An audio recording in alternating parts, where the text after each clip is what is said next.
Hello everyone. फिर से आज हम लोग एक नॉन रिकरेंट फूड सिस्टम पे प्रॉब्लम सॉल्व करेंगे और देखते हैं कि प्रॉब्लम एग्जैक्टली क्या है। ये प्रॉब्लम है exactly cylinder rod. Cylinder rod, ये जो वर्ड है सिलेंडर, ध्यान रखिएगा। आपको आगे मैकेनिकल इंजीनियरिंग ब्रांच से आप हैं स्पेशली या सिविल से हैं तो आपको ये वर्ड हमेशा मैक्सिमम टाइम सुनने के लिए मिल सकता है। सिलेंडर का मतलब होता है, सिलेंडर रॉड अगर आपसे बोला जाए तो उसका मतलब होता है a member having its length very very large compare to the its cross section. ठीक है, तो इस चीज को ध्यान रखिएगा। तो यहाँ पे बताया cylinder rod of length capital है, उसकी लेंथ जो है टोटल वो हमें कैपिटल एल दे रखी है, तो हम यहाँ पे लिख सकते हैं दैट ए बी जो है this is equal to capital L is locked between pack C. कुछ वर्ड्स ऐसे होते हैं ध्यान के जो हमें पहले नहीं हमने सुने हैं, लेकिन उनके बारे में एग्जाम में जैसे गिवन होगा तो कहीं ना कहीं आपको वो लिखा हुआ दिख जाएगा। ठीक है ना, जैसे यहाँ पे बोला है पैक्सी। पैक्सी का मतलब है कि यहाँ पे एक छोटी सी ये सर्कुलर शेप का कह सकते हैं कोई सपोर्ट है। ठीक है, और एंड अ वर्टिकल वॉल, और वर्टिकल ये स्मूथ वॉल है।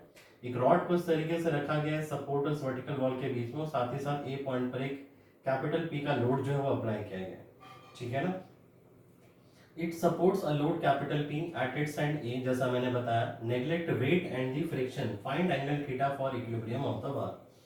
फ्रिक्शन मतलब रॉड और यहाँ सपोर्ट के बीच में कोई फ्रिक्शन नहीं है, साथ ही साथ वर्टिकल वॉल के बीच में कोई फ्रिक्शन नहीं है। और हमें बोला है कि रॉड का जो वेट है उसको हमें नेग्लेक्ट करना है। यहाँ वेट का मतलब सिंपली यही हुआ कि सिर्फ हमें एक सिंगल एलिमेंट जो दिख रहा है दैट इज द रॉड, तो उसका वेट हमें नेग्लेक्ट करके चलना है। ठीक है, तो देखते हैं कैसे हम इस थीटा की वैल्यू फाइंड आउट कर सकते हैं कि सिस्टम हमारा इक्विलिब्रियम में रहे। तो हमने क्या किया, इस रॉड का फ्री बॉडी डायग्राम ड्रॉ किया और उसके बाद में हम इस पर लगने वाले जो फोर्सेज हैं उनको ड्रॉ करते हैं वन बाय वन करके। तो ये जो पॉइंट ए है, इस पॉइंट ए पर सबसे पहले जो एक लोड लगा है कैपिटल पी का, जो आपको शो हो रहा है वर्टिकली डाउनवर्ड डायरेक्शन में, वो हमने डिनोट किया कैपिटल पी। और साथ ही साथ बी पॉइंट, यहाँ पर एक रिएक्शन फोर्स हमें मिलेगा जो कि कॉन्टैक्ट सरफेस के परपेंडिकुलर होगा, तो उसको हमने आर बी से डिनोट किया। पॉइंट इज बी और कॉन्टैक्ट सरफेस के परपेंडिकुलर। फिर ये जो पॉइंट सी है, अब ध्यान रखिएगा जब भी कोई एक स्ट्रेट बार इस तरीके से किसी कर्ड पाथ के ऊपर से या कर्ड कह सकते हैं सरफेस के ऊपर से जा रही है, तो वहां पे क्या कर रही होगी, कोई पॉइंट कांटेक्ट बना रही होगी। तो आपको करना क्या है, यहाँ पे जो रिएक्शन फोर्स होगा उसको कैसे डिनोट करेंगे, हमेशा जो पॉइंट ऑफ कांटेक्ट है उस पर टेंजेंट ड्रॉ करिए। और वो टेंजेंट हम नॉर्मली जो एज्यूम करते हैं वो ये जो एलिमेंट है उसके अलॉन्ग ही उसको एज्यूम करते हैं। ठीक है ना, तो हमने यहाँ पे उस टेंजेंट को ड्रॉ किया और इस टेंजेंट के परपेंडिकुलर डायरेक्शन में आप देखेंगे कि जो रिएक्शन होगा वो हमें उस पॉइंट से मिलेगा। So this is R C value, और ये एंगल हमें यहाँ पे गिवन है थीटा, जो कि हमें बताया हुआ है। साथ ही साथ ये जो सी है, पैक सी जिसको बोला है, उसकी वर्टिकल वॉल से डिस्टेंस हमें स्मॉल ए दे रखी है। तो हमें बताना है यहाँ पे कि थीटा की value in terms of P A और एल क्या होगी, जिस टर्म में भी आता है हम अभी सॉल्व करते हैं, देखते हैं। तो जितने भी फोर्सेस थे वो सारे फोर्सेस हमने यहाँ पे ड्रॉ कर लिए। अगेन यहाँ पर शो करिए कि जो टेंजेंट हमने ड्रॉ करी है उस टेंजेंट के नॉर्मल डायरेक्शन में इस फोर्स को हमने यहाँ पे डिनोट किया है। सो हम कंसीडर करते हैं इसका इक्विलिब्रियम। तो फॉर स्टैटिक इक्विलिब्रियम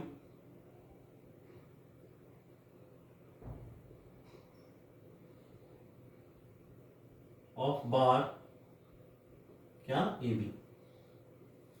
ठीक है, तो अगर हम इसका इक्विलिब्रियम जो कंसीडर कर रहे हैं तो सबसे पहले हमने वर्टिकल डायरेक्शन में फोर्सेस को, सॉरी हॉरिजॉन्टल डायरेक्शन में फोर्सेस को बैलेंस कर लेते हैं। तो हमने साइन कन्वेंशन डिनोट किया प्लस माइनस ओरिजिन, और देखते हैं ए पॉइंट पे कोई हॉरिजॉन्टल फोर्स नहीं। यहाँ पर जो पॉइंट सी है ये हमारा इंक्लाइंड है हॉरिजॉन्टल से, तो हमें यहाँ पे ये एंगल फाइंड आउट करने की जरूरत पड़ेगी। तो ये एंगल हम कैसे निकालते हैं उसके बारे में हम बात करते हैं। हमने क्या किया, इस पॉइंट सी पर एक वर्टिकल डॉटेड लाइन जैसे हम हमेशा बनाते हैं, और एक हॉरिजॉन्टल डॉटेड लाइन जो है थोड़ा सा टिल्टेड हो गई है वर्टिकल से, सही करते हैं हम इसको।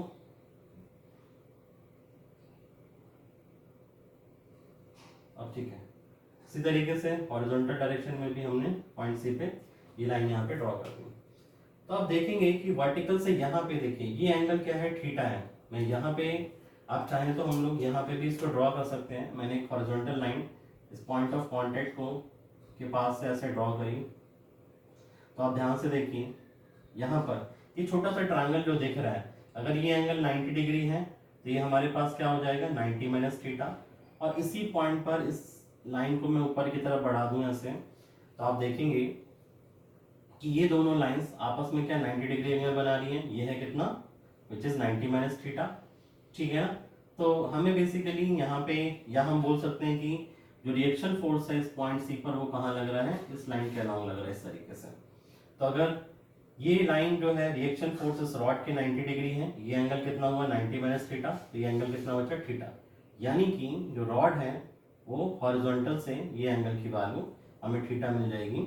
यानी कि इसका हॉरिजॉन्टल से जो एंगल होगा that will be equal to theta. ठीक है, मैं यहाँ से इस थीटा को हटा देता हूँ, थोड़ा सा समझने में आसानी हो जाएगी। स्टार्टेड लाइन को थोड़ा आगे बढ़ा देते हैं। तो ये जो एंगल है हमारे पास दिस इज थीटा, यहाँ पे मैं डिनोट कर देता हूँ, और ये एंगल जो है ये भी हमारे पास थीटा यहाँ पे गिवन है। ठीक है, आई थिंक अब विजिबल होगा आप लोगों को ये। अब हमारे पास और कोई इंक्लाइंड फोर्स नहीं जिसका एंगल हमें फाइंड आउट करने की जरूरत हो, तो हम इक्वेशन लिखते हैं। तो दिस इज हॉरिजॉन्टल डायरेक्शन में आर सी, और हॉरिजॉन्टल से ट्रायंगल थीटा बनना है, तो दिस इज कॉस थीटा, और minus R B equal to 0। और we can write this equation as R B के फॉर्म में हम इसको लिख लेते हैं, this is R C times cos of theta. अगर हमें जरूरत पड़ेगी किसी भी चीज की तो हम आगे देखते हैं। नेक्स्ट, वर्टिकल डायरेक्शन में अगर हम फोर्सेस को बैलेंस करें, summation F Y equal to 0, तो साइन कन्वेंशन हम ड्रॉ करते हैं, this will be sign convention with the plus sign, negative sign, origin. और इक्वेशन जब हम लिखेंगे तो ध्यान से देखिए, माइनस पी, आगे जाएंगे तो R C with the plus sign, this is R C sine theta equal to 0, और कोई लोड नहीं होगा, ठीक है ना। और we can write this equation as और P equal to R C times sine theta, this is equation number 2। देखते हैं हमें कहाँ किसकी जरूरत पड़ेगी, वो वैल्यू हम रख लेंगे। नेक्स्ट, थर्ड इक्वेशन हमारे पास और बची, which is the moment equation. तो हम पॉइंट B के अबाउट मोमेंट ले लेते हैं, ठीक है। तो हमने पॉइंट B के अबाउट मोमेंट लिया क्योंकि एक अननोन हमारा यहाँ पे है और एक अननोन आर सी पे है, तो हम क्या कर लेते हैं B के अबाउट जो वैल्यू है वो वहाँ पे लिख लेते हैं मोमेंट। ये हमारे पास क्या हो जाएगा इक्वल टू 0, और ध्यान रखिएगा क्लॉकवाइज मोमेंट को हम पॉजिटिव लेंगे और एंटी क्लॉकवाइज मोमेंट को नेगेटिव लेते हुए हम इक्वेशन लिख रहे हैं। This implies,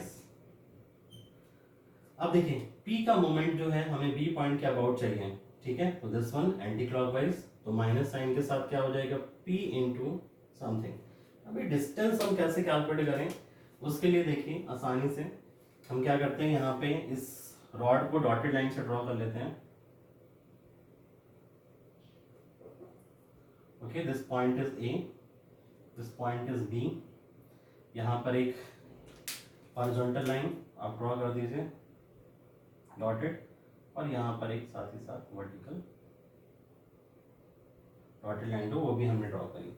this angle is 90 degree और रॉड जो है वर्टिकल से थीटा एंगल बना रही है। तो हमें यहाँ पे लाइन ऑफ एक्शन ये रहा किसका, P का, और इस पॉइंट से डिस्टेंस चाहिए मींस ये वाला। तो अगर टोटल लेंथ L है तो हमारे पास ये वैल्यू कितनी हो जाएगी, क्योंकि ये बेस हुआ, ये perpendicular, this is L sin theta, ठीक है। तो multiplied by this is L sin theta.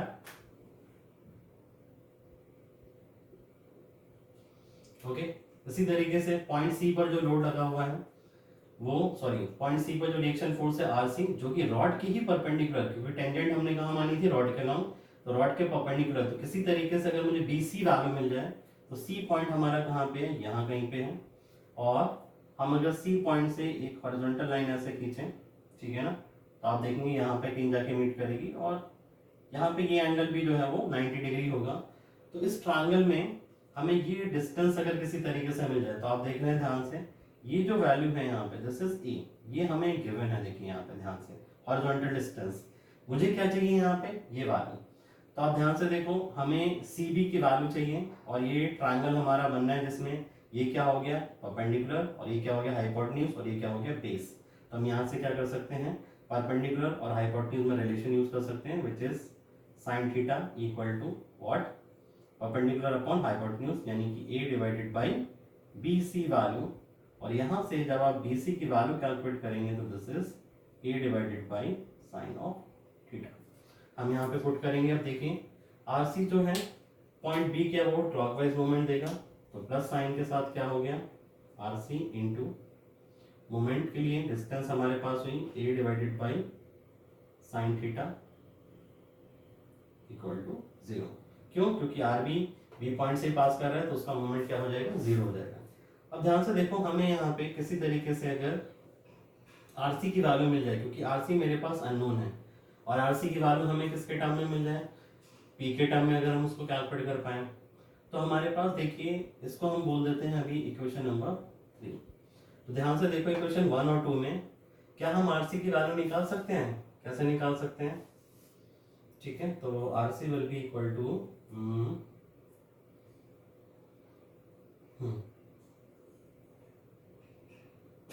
RB तो मुझे नहीं चाहिए, सिर्फ RC की value. Yes, only use equation number 2। Equation number 2 को ध्यान से देखो, P और RC में अननोन इक्वेशन है, यहाँ से सिंपली RC की वैल्यू क्या लिख सकते हैं, P divided by sine theta. तो we can write here from equation 2। हमें वन इक्वेशन की जरूरत भी नहीं पड़ेगी। यहाँ पे देखें RC की वैल्यू हमने निकाली, this is P divided by sine theta, और इसको हमने इक्वेशन नंबर 3 में पुट कर दिया। तो we can write here from equation 3 क्या हो जाएगा, ये लिखते हैं हम यहाँ पे। So minus P into L sine theta और प्लस साइन के साथ में RC मतलब P divided by sine theta into साथ में क्या है A divided by sine theta equal to 0। हमने पूरी इक्वेशन को साइन स्क्वायर थीटा से मल्टीप्लाई कर दिया, तो हम लिखते हैं multiplying the whole equation by sine square theta. क्या मिल जाएगा हमारे पास, माइनस साइन के साथ P into L times this is sine cube theta, क्योंकि एक थीटा साइन थीटा पहले से ही था, प्लस साइन के साथ P into A equal to 0। अब ध्यान से देखिए, मुझे थीटा की वैल्यू चाहिए, तो हम इसको क्या लिख सकते हैं, इसको राइट साइड में ले जाते हैं और इक्वेशन को पलट के लिख देते हैं, और we can write this equation as sine cube theta equal to PA divided by capital P। तो हमने क्या किया, PL, ये P से P कैंसिल आउट हो जाएगा, और we can write this as sine cube theta equal to A by L, और साइन थीटा की वैल्यू अगर हम यहाँ से निकालें तो क्या हो जाएगा, ये A बाई L इसका पावर 1/3, और हमें क्या चाहिए, थीटा चाहिए, तो this will be sine inverse, we can write this as A divided by L, या हम सिंपली बोल सकते हैं A by L to the power 1/3। तो this is the value for theta, और जो कि हमारी नॉन वैल्यूज जो हमें गिवन है A और रॉड की लेंथ जो है उसके टर्म में हमने यहाँ पे कैलकुलेट किया। तो इस तरीके से आपने देखा कि जो हम अननोन्स की वैल्यूज हैं, ठीक है, उनको हम कैसे आसानी से निकाल सकते हैं। देखिए नॉन कंकरेंट फोर्स सिस्टम को सॉल्व करने के लिए एक चीज़ हमेशा ध्यान रखिए, हमें जो 3 इक्विलिब्रियम इक्वेशंस है वो लिखनी होती है। उन 3 इक्विलिब्रियम इक्वेशंस को लिखने के बाद में हम देखते हैं कि कौन सी इक्वेशन से हम किस वैल्यू को रखें या किस वैल्यू को वहाँ पे कैलकुलेट करें फाइनली, ठीक है, अननोन्स को रिप्लेस करते जाइए, और वहाँ से आपको क्या मिल जाएगा, फाइनल आंसर जो है वो अपना इक्वेशन का क्वेश्चन का मिल जाएगा। तो आज के लिए हम लोग यहीं पे रुकते हैं। Thank you.